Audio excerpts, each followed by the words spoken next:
So the boys, they just keep knocking on the door, but they haven't bashed it in yet. No, we're still learning how to win, and we haven't done it yet. Yes.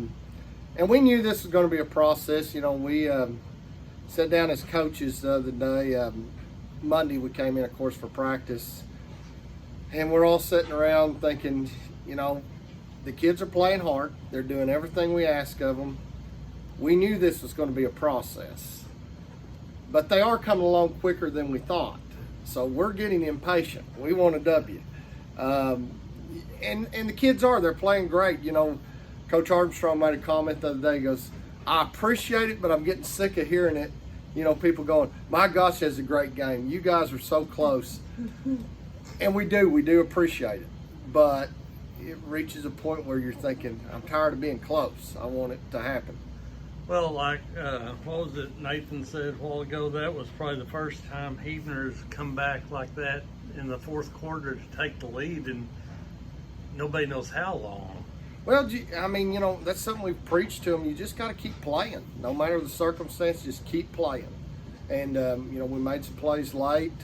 You got to tip your hat to Central Salisaw. They make some plays late and win the ball game. But, we're getting close, but we got to find a way to get over the hump. We're hoping and praying, and that's going to happen soon. And you were so close the other day. Just a couple of different outcomes would have really changed. It did. I'm sitting there, and I've kind of beat myself up because I wanted to call that little screen pass right towards the end. I'm thinking, because as a play caller, you're caught between a rock and a hard place, because you're thinking if we get the first down running the football, you're going to run more clock time off the clock.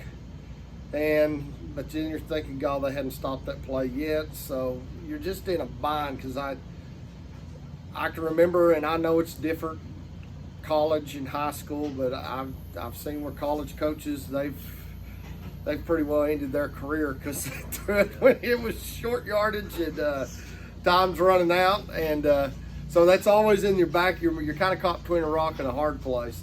But we did run the ball well Friday night. PJ had over 100 yards rushing. We're getting better at that.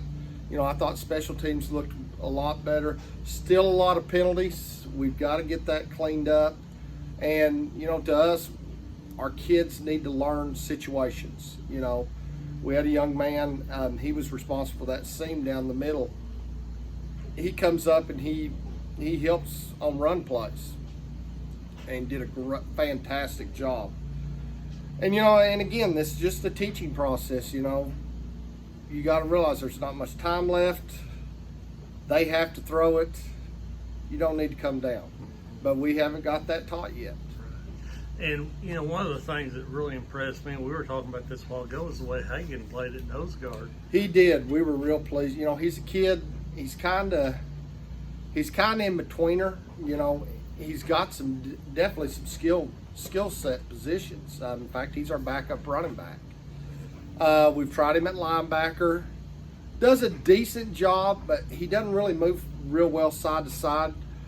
Tried him in the secondary, still some of the same situations. And Coach Adams was the one that stuck him down there at nose guard, and oh my goodness, I think that you're going to see that as a permanent move.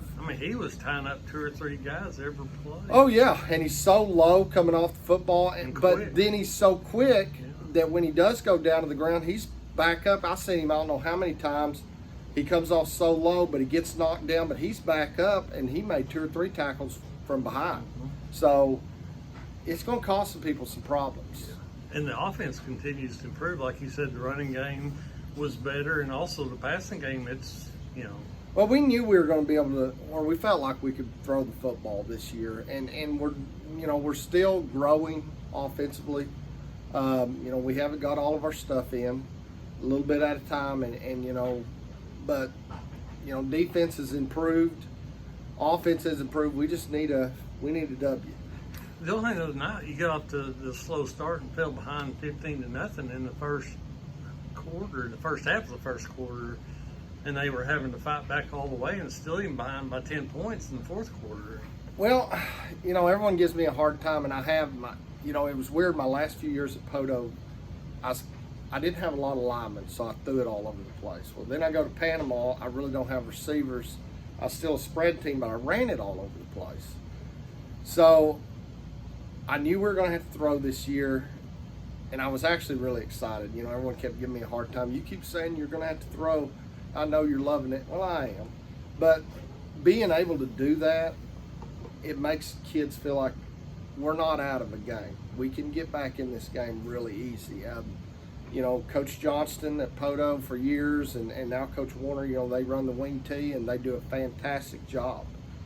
But let's be honest, the wing tee's an offense that, you know, it's kind of hard to come back. I'm not saying it's impossible, but, you know, it's kind of hard to come back from if you're down by a large margin. Of course, the way Poto is now, they're not usually down by a large margin. They do it so well. But, you know, throwing it around, it kind of gives you a little sense of security. It's also a lot more exciting, as you can tell tonight how many people we had in the stands. I was excited, and, you know, we've told the kids, guys, I know we're 0-2, but I'm telling you, the community's excited. And you better get ready. I figure there's going to be a bunch of people here Friday night, and that's a good thing. Yes, very good thing. How does Hartshorne look? You know, it's a typical Hartshorne team, kind of rough and tough, and you know, that is definitely a concern of ours.